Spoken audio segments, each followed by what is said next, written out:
মহেন্দ্র সিং ধোনির চালাকিতে আইপিএলে মুস্তাফিজের মূল্য ১০ কোটি টাকা।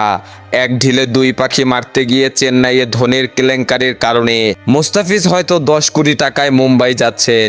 ২০২৫ সালের আইপিএল নিলামের আগে চেন্নাইয়ের রাখা ৪ খেলোয়াড়ের তালিকায় বাংলাদেশি কাটার মাস্তান মুস্তাফিজুর রহমানের নাম নেই, এমনকি ধোনির নামও নেই। ৫ বারের ইন্ডিয়ান প্রিমিয়ার লিগ চ্যাম্পিয়নরা তাদের ৪ অভিজ্ঞ খেলোয়াড় পাথিরানা ঋতুরাজ, শিবম দুবে এবং রবীন্দ্র জাদেজাকে ধরে রেখেছে। গত আইপিএলে মাত্র ৯টি ম্যাচ খেলার পর মুস্তাফিজ চেন্নাইকে প্লে অফের পথে রেখেছিলেন। জিম্বাবুয়ে সিরিজ খেলতে ফিজ দেশে ফিরে আসার সাথে সাথে বাছাই পর্বে চেন্নাইয়ের দরজা বন্ধ হয়ে যায়। চেন্নাইয়ের অন্যতম সফল ক্রিকেটার ধোনিকে রিটেন করেনি চেন্নাই।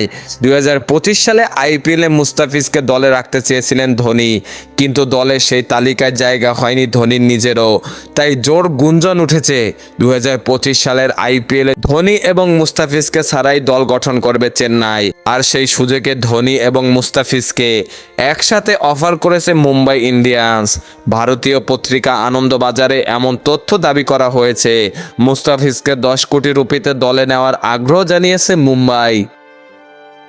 খেলাধুলার সকল আপডেট পেতে আমাদের ইউটিউব চ্যানেলটি সাবস্ক্রাইব এবং ফেসবুক পেজটি ফলো দিয়ে লাইক, কমেন্ট, শেয়ার করে আমাদের সাথে যুক্ত থাকুন। ধন্যবাদ।